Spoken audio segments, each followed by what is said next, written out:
look at all that money, yeah, the money that they spend.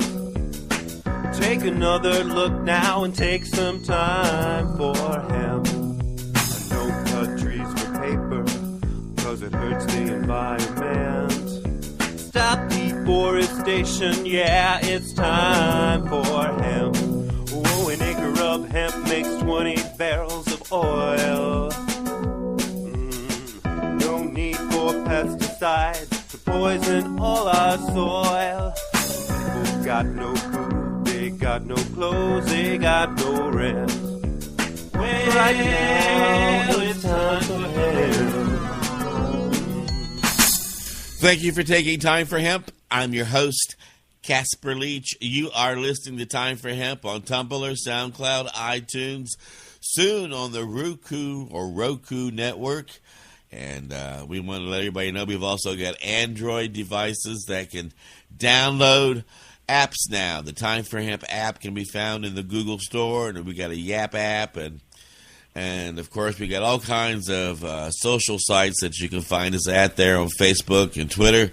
So anytime you want to take Time for Hemp and get caught up with the marijuana movement, just type in time, the number for hemp, and lots of groovy things will pop up. I want to say thank you to KDK Distributors for being nice enough to give us a grant to keep us loud, proud, and strong, and also send our love to Crop King Seeds for coming on as a sponsor for the year. And with your support, this network is going to grow stronger, louder, and the group of people that are working diligently to end prohibition is amazing, as is my joint host today. Wednesday is what today is. It's Leap Day, Law Enforcement Against Prohibition, and we have on the big joint broadcast today. And don't forget, anytime you hear the word joint, nearly 2.5 million people all around the world pack their bongs, their pipes, their vaporizers, and twist a joint to take Time for Hemp. My joint host today, Lenny Frieling, and I are going to have a groovy conversation with a police officer, or former police officer, very misguided at one time about the war on drugs, Raeford Davis. And Raeford, I'm sitting here looking at you in your blue uniform, wearing that shiny badge and that half smile on your face like you're not sure if you're going to have a bowel movement or not. And can't you see that honesty and integrity and that willingness and motivation to want to do the right thing in that picture? I can, and I can tell you, if you pulled me over in your neck of the woods, I would be a little nervous as to what all you were going to do to me. But I understand that you came to a realization that our drug policies were inept, and here you are wearing a blue uniform and a shiny badge. Didn't you feel like a whore in church hanging out with the minister's family? I thought I was doing the right thing and that everybody else was wrong. Hey, thank you for having me on the show, Casper and Lenny. I appreciate being here. I'll give everybody a little background. I was a police officer for 6 years with the city of North Charleston, South Carolina, from 2002 to 2007. I have a bachelor's degree in criminal justice. Before being a police officer, I served in the United States Coast Guard Reserves and worked for social services, working with children's shelters and group homes. So, my entire career has been in law enforcement or some type of sexual activity focused on drugs. North Charleston's 300-man police force, we were rated as the 8th most dangerous city at the time. I don't know how they came up with that, but we certainly had a lot of activity. Good golly. Our 300-man police force main mission was get guns and drugs off the streets. I patrolled drug-plagued neighborhoods for 4 years. I was a detective for 2 years. I made hundreds of drug-related arrests. Many of these encounters were dangerous and violent. I assisted SWAT teams on drug warrant raids. After 6 years, my law enforcement career was cut short. I was hit by a pickup truck while directing traffic at a car accident and had to trade my badge in for a permanent limp. After a few years out of law enforcement and finding this thing like the internet, and I had a troubled conscience by my actions as a police officer, and realized that my efforts were wrong. I knew that. I had inklings of that from the very beginning, but, tried to stick it through because, hey, well, that's what I learned from fourth grade on. And but I've come to the conclusion that I was misguided, and my participation in the war on drugs actually caused more harm than help. That's why I'm here today with LEAP. I want to continue to serve my community. And as a spokesman for law enforcement against prohibition, I can tell you that drug prohibition laws do not work and actually cause more harm than they help. Raeford, let's talk about North Charleston for just a moment. It's the 8th most dangerous area for police for crime in the country. However, they come up with 8th. It was it was just a normal active city. I think really the main reason they got on that list at that time was they reported a lot and had a very active police department. In the dangers, in the crime that you were dealing with, and the people that you arrested, were drugs involved commonly, rarely? Oh, most commonly. Much of it had some type of drug nexus with any type of encounter that I would have as a patrol officer. Now, when you say drug nexus, drug connection, are you... Okay. Yes. Go ahead. Are you including drug crimes such as possession as well as secondary kinds of drug crimes like burglary? Yes. Drug possession, drug disputes between drug dealers and their customers, that type of dispute. There were disputes because of people's addictions, and they had no ability to resolve their disputes without leading to violence, and that would involve getting us involved. Thefts and burglaries and all revolving at what I believe was drug use, but as I spent a little bit of time as a police officer, I realized that it was actually the drug prohibition laws that created this lawless atmosphere and was responsible for much of the crime that I was responding to.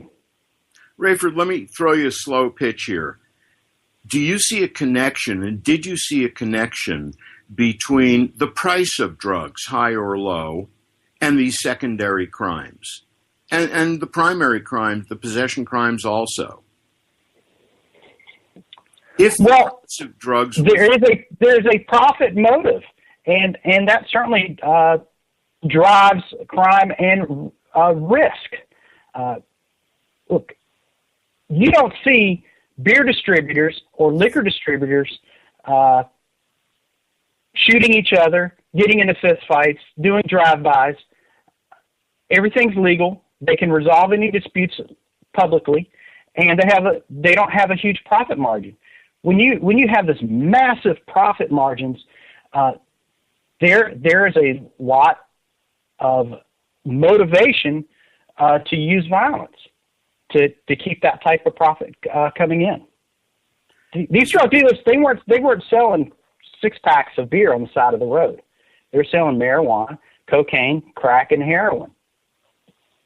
So if cocaine, for example, costs the same amount as coffee, and we know they grow in the same areas, would people be shooting each other? Would you have seen the level of violence, the level of arrests, if cocaine, for example, were legal and regulated, government price influenced, and was not an expensive drug? Absolutely not. Now, you still will have some, people that have addictions, often make poor choices. and it can influence their judgment, and you will still have that type of crime even if cocaine costs 50 cents. But it's very little, very little. You mentioned addictions. Once somebody was arrested and they had an addiction, did the system help them in dealing with that addiction? No, not at all. When you lock someone up, you cause so much harm to them. If they're like a functioning addict, where they have a job and they're an active member of their family, now they may be not doing a good job at it, but they are still functioning and trying to hold on and deal with their addiction. Nobody likes to be addicted, but when you arrest them, they're going to lose their job. It causes havoc on their family. If they have money, it's going to cost them thousands of dollars in bonds and attorneys and just, all probation fees and everything like that. And basically anything that they have to attach themselves positively, you just broke all of that. And not only have you locked them up, but you have locked them in to that addiction even more. So once somebody is arrested with an addiction, committing a crime, either obtaining drugs or to obtain money to get drugs, we send them to prison. Well, didn't the prisons have wonderful drug addict treatment programs so that when these people were released, they were back in the community, not as addicts? I didn't have much experience with that. It's very little. But even if they did, and it did work, look at the cost. You're still causing all this damage to them, and it costs society. You're talking thousands of dollars to incarcerate somebody. All of that money actually has a negative effect. Is it fair to say that just the arrest alone was damaging? Most certainly. And you can say, well, very few people, they spend they don't go to prison. They just spend a couple of days in jail or maybe one night. And that's most often for possession charges or something like that. But still, you've got an arrest charge. If it's a felony for something like cocaine, oh man, then they're stuck in this judicial system. Here in the state of South Carolina, for a felony charge, it takes an average of 423 days to get to a trial or some type of adjudication, and which shows the total flooding of our criminal justice system. But also, a person that's under those type of charges, they're under bond conditions and that usually interfere with them getting a job or having to do anything with their family. It puts major burdens on them that they're not able to handle. Are we talking about people that are moving kilograms of cocaine or people that have a joint that they're smoking or in their pocket? Well, in my 4 years as a patrol officer, I only arrested people for grams. That was it. I had no big major busts. This was all very small weight. So the damage you're talking about is not to big drug dealers, but to individual civilians with personal use amounts of drugs? That's right. Now, our narcotics department, they would go for guys that maybe had bigger weight that would come from like a hub city like Atlanta, and they would spend all this time, hundreds of man hours, thousands of dollars in time investigating and everything. They'd arrest a guy, get a few pounds of marijuana or some heavier weights of cocaine or heroin. It would change nothing. Nothing changed. Did you see any common themes? Was there anything in particular that would attract you to somebody with a gram of cocaine or a joint? Well, we had our neighborhoods. You know, I had one particular neighborhood that I worked in that was known for street level drug activity, and this is where men would stand on the corner, young boys, and actively sell drugs.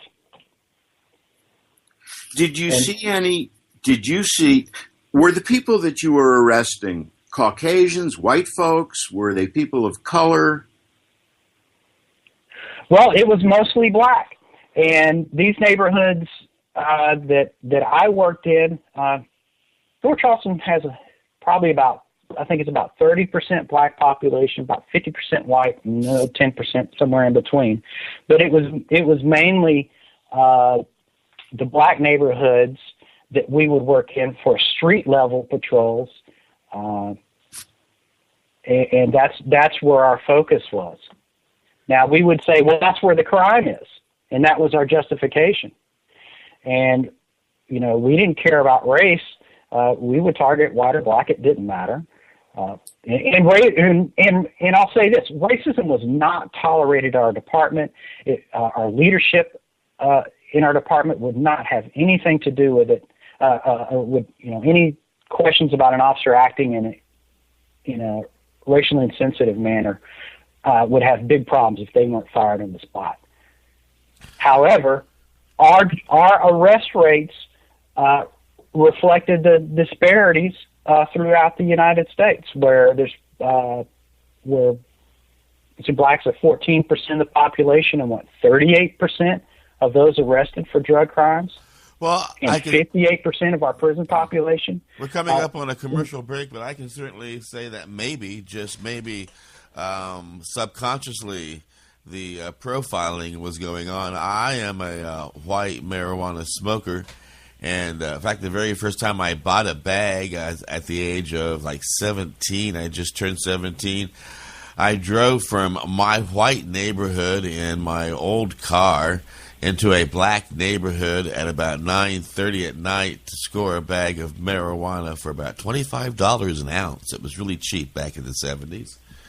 And when I came out to get in my car and leave, I couldn't get my car started. I was all nervous. Police had been watching me. A cop car came over. I wanted to know what was going on. I told him I was visiting a friend. I was having problems getting my car started. He came over and looked at it, took it from neutral, put it in park, and said, well, now try starting it, and it did. Then he followed me out of the black neighborhood to make sure I got out of the neighborhood safe. When I lived in L.A., I would go down to the Hispanic neighborhood, very plain white dude, just got off the turnip truck, told if you just kind of ask around on the street, you could probably score yourself a bag. Sure enough, I did, S.A., looking for some mota. A few times the cops came up to harass the dealers. Never once did any of the police officers say anything other than move along, move along. And I have never had a problem as a white male anywhere smoking marijuana, but yet the people around me in color are constantly harassed. So maybe you and us and all of us don't intentionally profile, but maybe by accident we do. With that said, we're going to take a commercial break and come back and pick up where we left off here at Time for Hemp.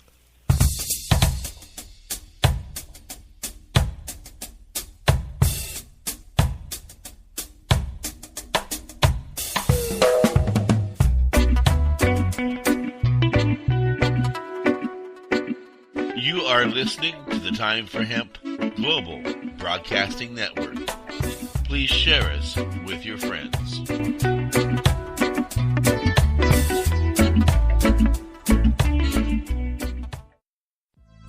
THCF Medical Clinics are the premier physicians clinic in the United States. THCF has offices all across the United States from Hawaii to Michigan. THCF Medical Clinics has helped approximately 150,000 patients obtain their medical marijuana permits to legally possess, grow and use medical marijuana. If you have chronic pain, multiple sclerosis, or any other neurological degenerative disease, or if you have any gastrointestinal disorders such as GERD, irritable bowel syndrome, or if you have AIDS, cancer, spastic disorders, seizure disorders, or glaucoma, call us at 1-800-723-0188 or visit us online at hemp.org.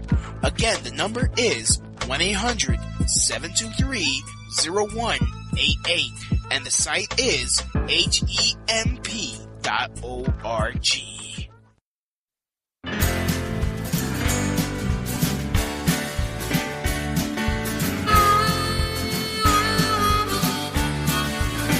Cry for him now, unhappy trail. Help him now, Lord, don't help him later. I hear that sound, it's a siren wail. Now her man is gone off again. Now her man is gone off again. He's got 2 kids, trying to make ends meet.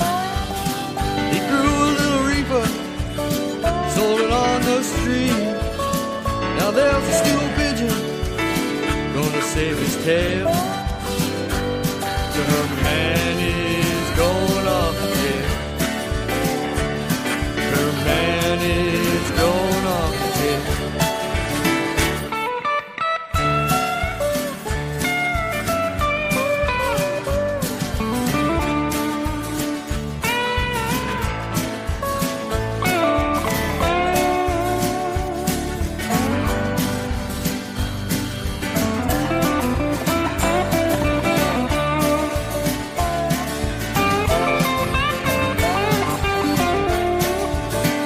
What's she gonna do when he ain't around?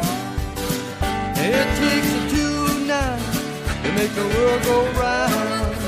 Now who's the bad guy in this sad tale?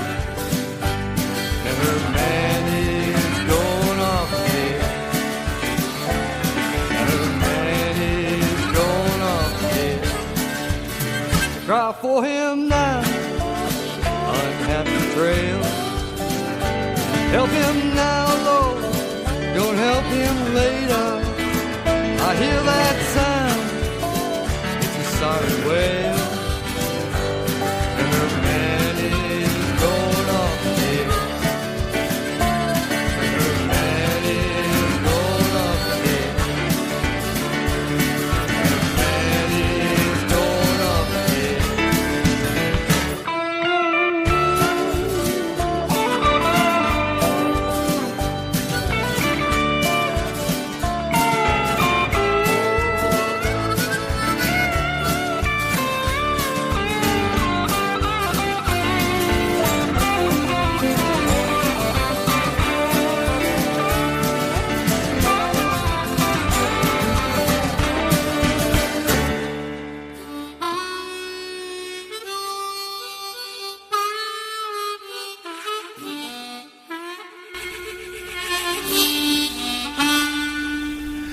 You are listening to Time for Hemp, the Anchor program on the Time for Hemp Global Broadcasting Network. That's right. By accident, iHeartRadio stumbled upon my little old show and went, this would make a great station. And they gave me station status a little over a year and a half ago. And since that time, we have become a growing team of people who have blossomed into a broadcasting network about the need to end prohibition. With a big salute to all the hardworking people at leap.cc.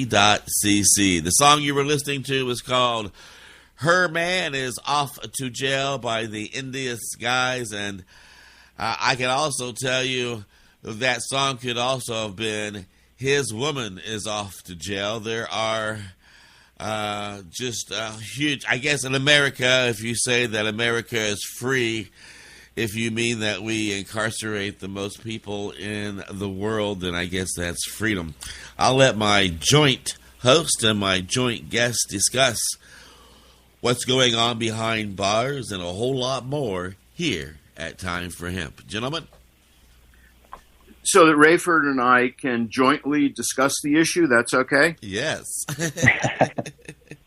Raeford, was there a focus on what some would consider more dangerous drugs, heroin, cocaine? Was it indiscriminate, pot too? What were you seeing? Yes, there was a focus on the more dangerous drugs, but marijuana would get caught up in with that, but I will say, police officers' opinions about drugs, most of them would like for marijuana to be legalized and not have to deal with it. They are concerned about certain issues like driving while intoxicated and how you enforce that, and maybe children's access to marijuana, that gets them worried. But other than that, most police officers say, yes, please legalize marijuana. So leadership has a different idea, but go ahead. We're seeing a strong trend, as we all know, towards legalization, towards decriminalization, medical use of pot. Does that really solve the problems that you were seeing caused by drugs in North Charleston? Yes and no. Noticed a recent national survey on drug use and health from 2013 that 2/3 of reported illegal drug use was marijuana alone. So by the legalization of marijuana, you would that's a huge whack at the illegal drug trade and all that entails with that. That's 2/3 of users, just marijuana. Now, police abuse, asset forfeiture, these SWAT raids, all these gang violence, all of that would continue. Was that tied in primarily with marijuana, or did that spread across to other drugs also? Well, you have a higher profit margin with drugs other than marijuana, and they're more conceivable. You can get a very small amount of crack is $80, and you have a big fat sack costs $80. So you go for the more concentrated drugs, the higher profit margin. So and they actually increases harder drug use and promotes harder drug use, because if you go to a dealer that's selling all types of illegal drugs, he would prefer to sell you something he's going to make more money and is easier to transport. So I think I'm hearing that legalizing pot, while it's a very powerful statement, a powerful step in the right direction, it's simply not enough to solve the big problem. That's right. Absolutely. We must legalize all drugs.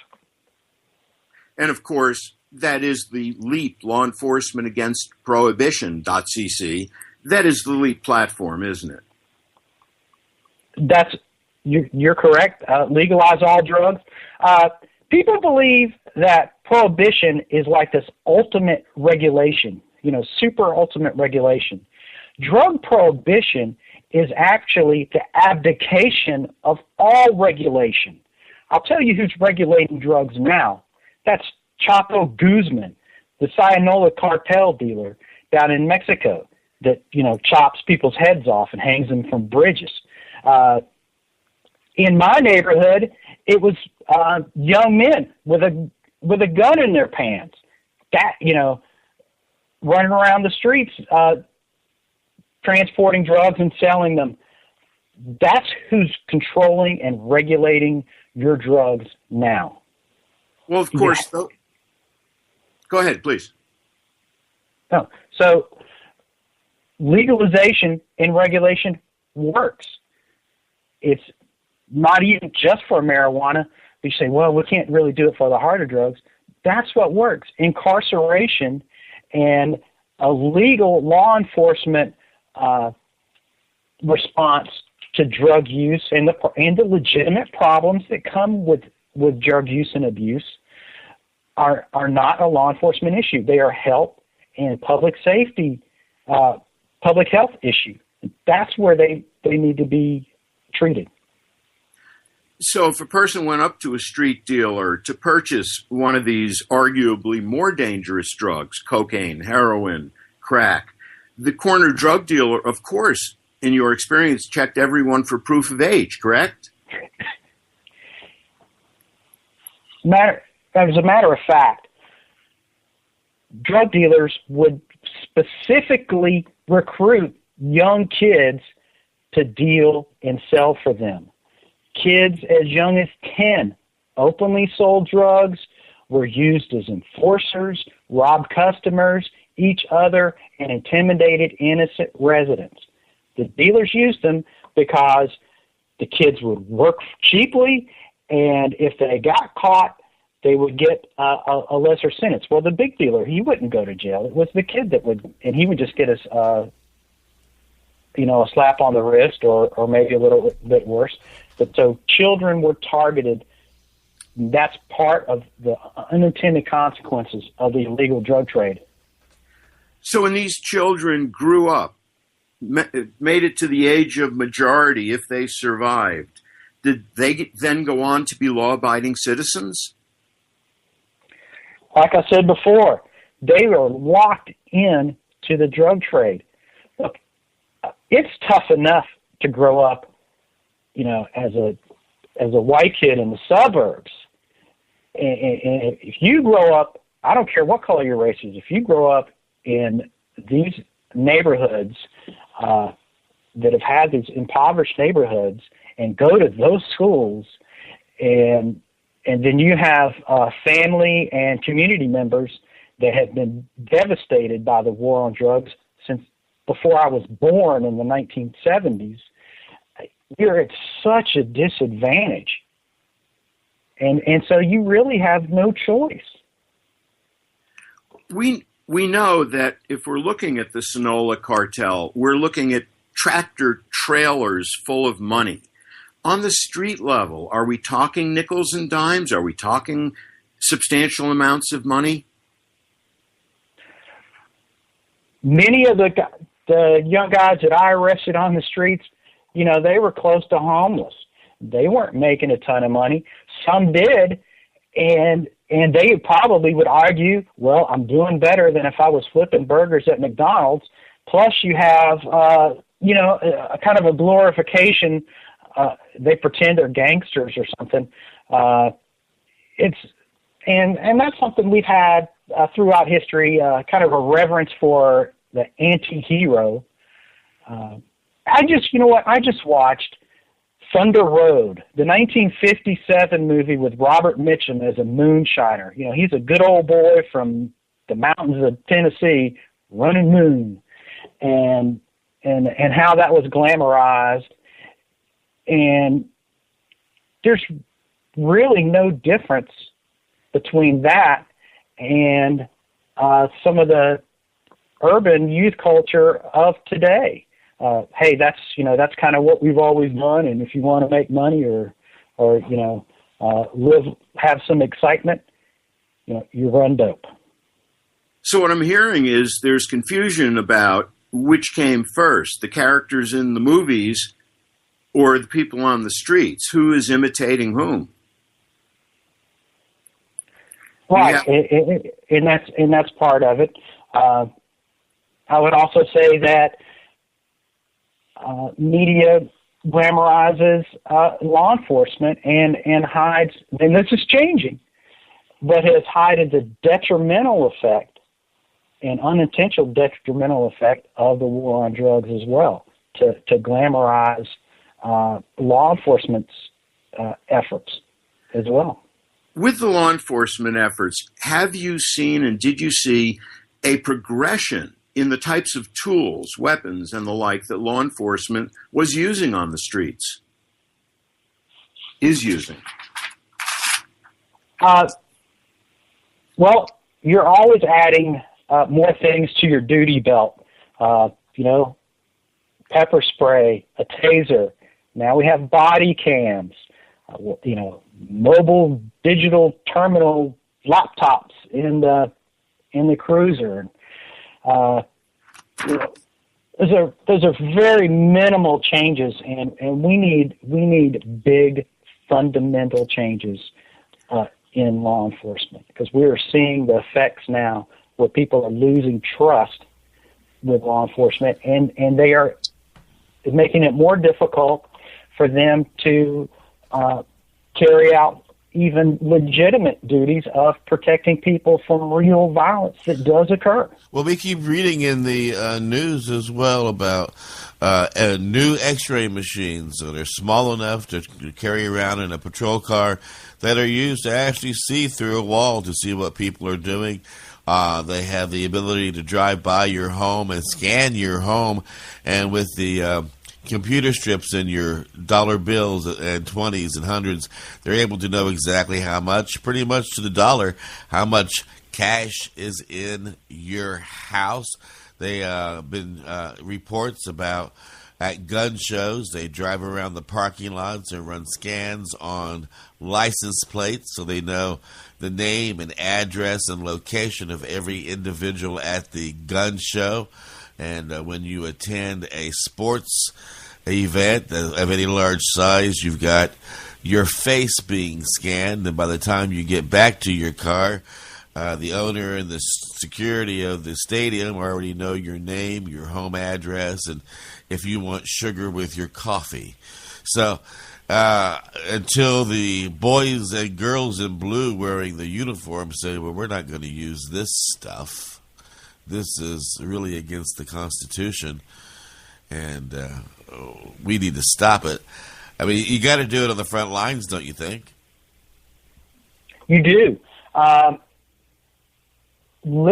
This country is founded on the idea that liberty and freedom is desirable, and that it works and creates a more positive and wealthy society.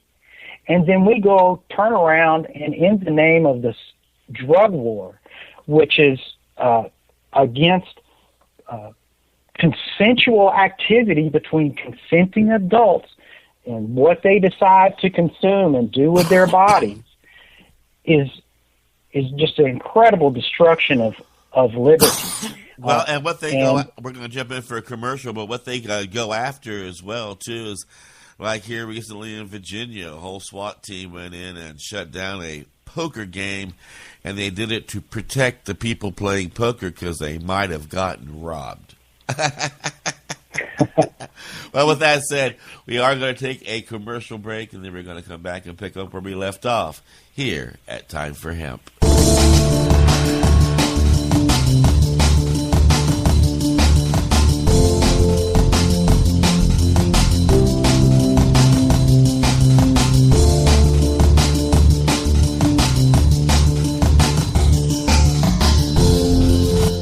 You are listening to the Time for Hemp Global Broadcasting Network.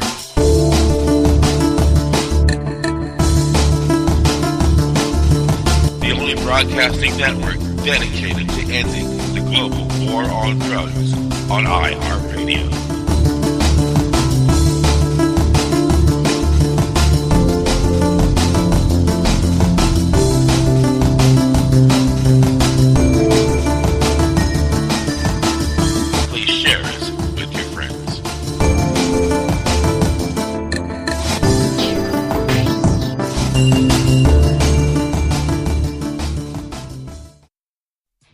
Serious Seeds is your source for quality cannabis and sativa seeds. Serious Seeds are the creators of legendary strains like AK-47, Bubblegum, Chronic, Cali Mist, and White Russian.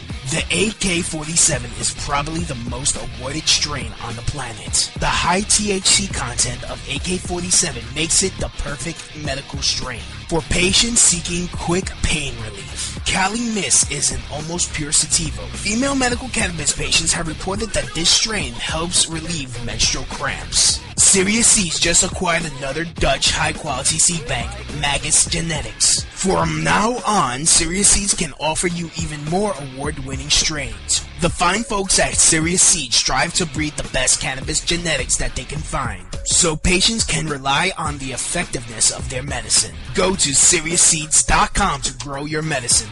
That site again is SeriousSeeds.com.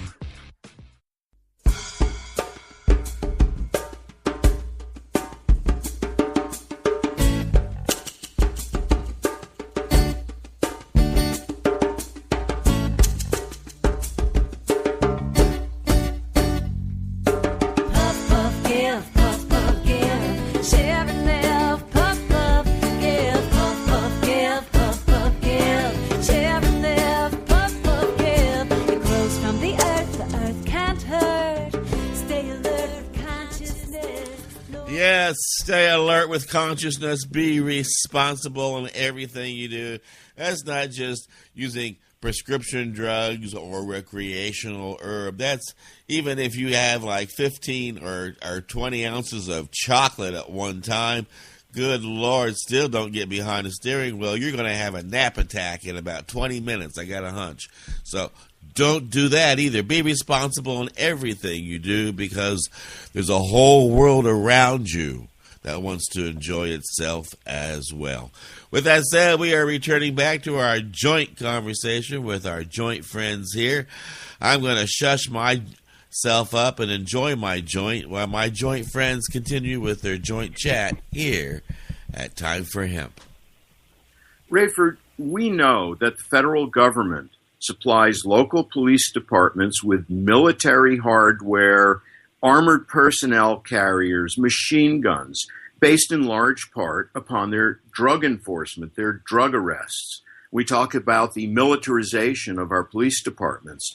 Is there anything else that you see reflecting militarization in police departments? Right. You can sometimes justify an M16 or an armored vehicle. There may be like an active shooter type situation. You talk about North Hollywood. Extremely rare, but it does happen. I would like to be protected if I'm a police officer going into something like that. But it has been perverted, where virtually all of the uses of that is for execution of drug search warrants, where children like Boo Fona Sabbath have their chest blown open by a military-derived stun grenade. My biggest concern with the militarization of law enforcement is the militarized mindset. There is two major factors. One, don't back down. You have this militarized law mindset. When you get into a conversation, if you're in the military, you're storming the beach at Normandy on D-Day. Don't step back. Keep moving. Keep going. Face the gunfire. Keep going. And also, never question orders.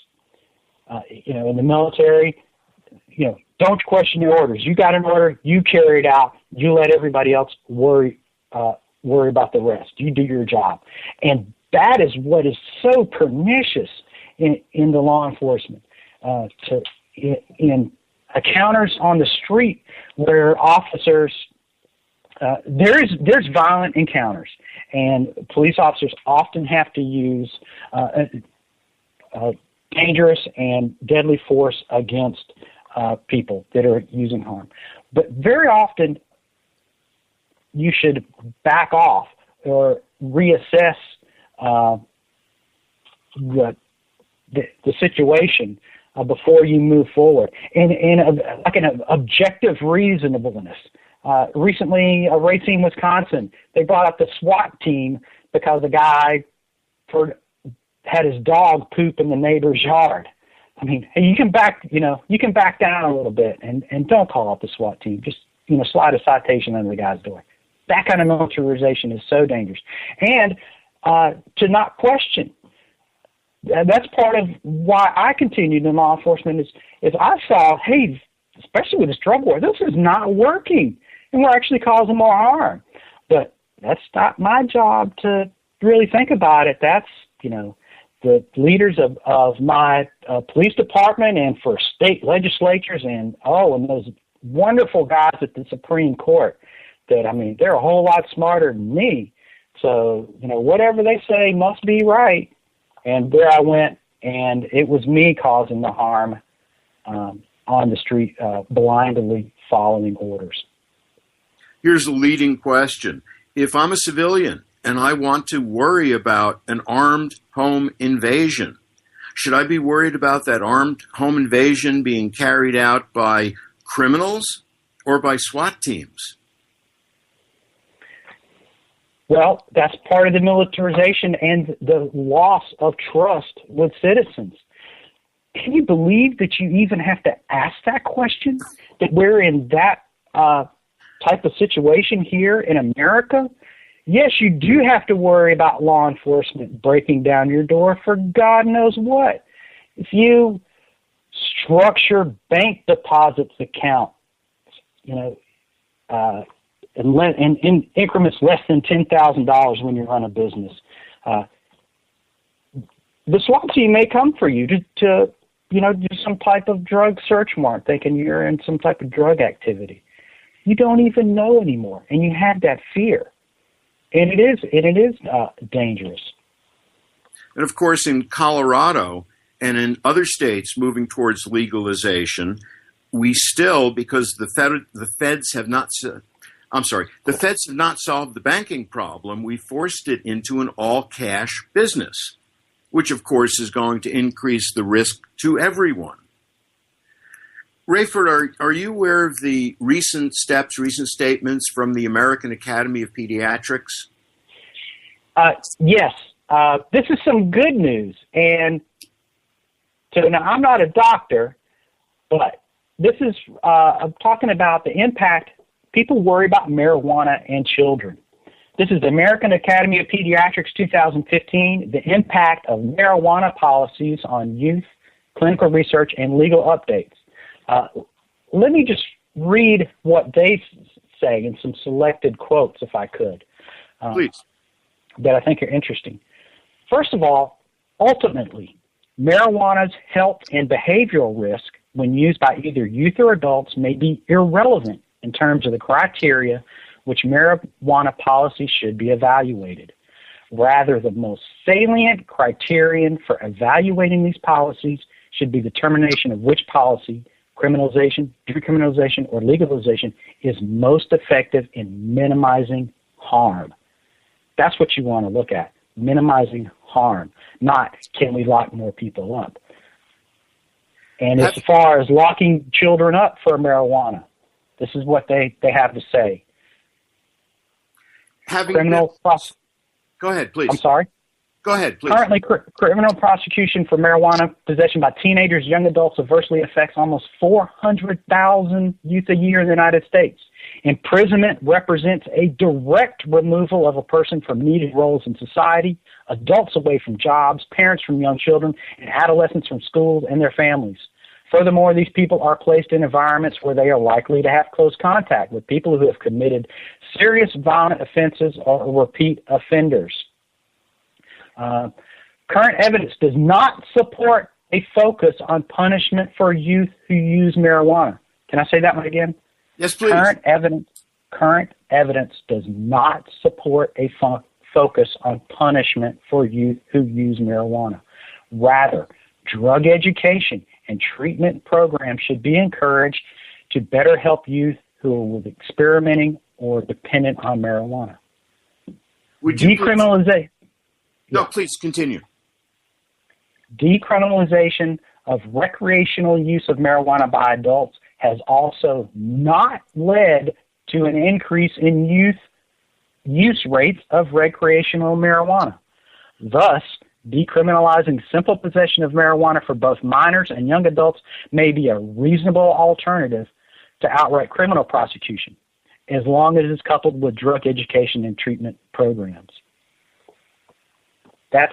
I think that's a big thing that the American Academy of Pediatrics has come out.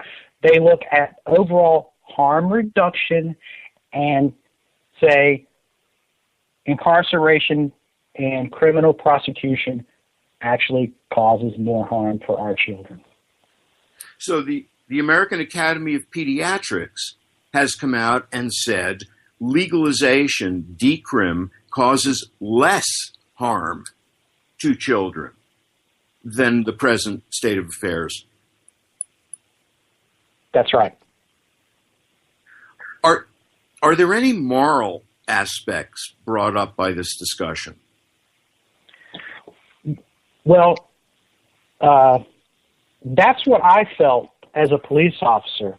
I was motivated and thought I was doing the right thing by, getting drugs off the street and locking these bad guys up. We'll make the neighborhood safer. And the entire community wanted us there to help them and believed, hey, you've got to do something. But there was something at the back of my mind every time I arrested someone for was essentially a nonviolent, consensual activity. Even though everything I did was legal, I felt that it was immoral, and it disturbed my conscience and I believe it affected my moral integrity. I realized that there is higher orders than the Supreme Court and the Constitution. As a matter of fact, in the Declaration of Independence, the founders of our country declared outright that all men, they are endowed by their Creator with certain unalienable rights. Those are life, liberty, and the pursuit of happiness. These are not given to us and cannot be taken away by the Supreme Court. We have what's called natural law that supersedes constitutional and state laws. And things done out of, here, I'll give a good definition of natural law. Things done out of fear will lead to chaos. Things done out of love will lead to harmony. Consciousness is an awareness of this law. My consciousness was aware of that law and that what I was doing and my actions were out of fear and not out of love. And I realized I was causing more harm. Even though what I was doing was legal, it was morally wrong to use violence against another person for consensual activity. Placing a person in handcuffs, locking them in a cage, extorting fines and forcing them to go to drug rehab or whatever, re-education, all of that is violence. And that is what police officers visit on innocent citizens. Now, it may be illegal, but what you're doing is morally wrong. And that has affected my conscience, and I want to put a warning out to law enforcement officers that are currently out there thinking what they're doing is right. You're causing harm to yourself through moral injury. Raeford, I'm reflecting on the fact that having studied the Constitution, studied the Bill of Rights, I don't recall anything anywhere that says, Fourth Amendment, just do what's right. Is that what you're talking about when you refer to natural law? Well, that is correct. And the order in which you do it is important. The very few times that morality was ever brought up in my entire education career and in law enforcement, it was generally misconstrued as like ethics. And that was something to be applied after you establish your legality. Am I legally allowed to use this force? And then you would ask yourself, is it moral? But actually what they're saying, well, is what you're doing ethical? And that's wrong. Which, first and foremost, before you enforce any law or statutory law, you have to ask, does it coincide with natural law, if you want to call it cosmic karma, or sin, or whatever else you want to call natural law, immorality. So we're looking basically at the difference between what is law and what is right and wrong. That's right, and I'm not saying anything new. Frederick Bastiat in the 1850s, he wrote a wonderful pamphlet called The Law, where he talks about natural law. And specifically, I've got, when he talks about natural law, he says how to tell when a law is unjust or when the lawmaker has become a source of law breaking. When you can't do something as a citizen, then law enforcement should not be allowed to do it. You don't have any special rights. Morality, your badge, when you put that on, does not shield you from morality. You have the same morality and the same obligations to follow it. And also I'll speak to immoral and unjust laws. When the law becomes a means of plunder, and such we see with much of the drug laws, it has lost its character of genuine law. When the law enforcer is permitted to do with other lives and property what would be illegal if the citizens did them, the law becomes perverted.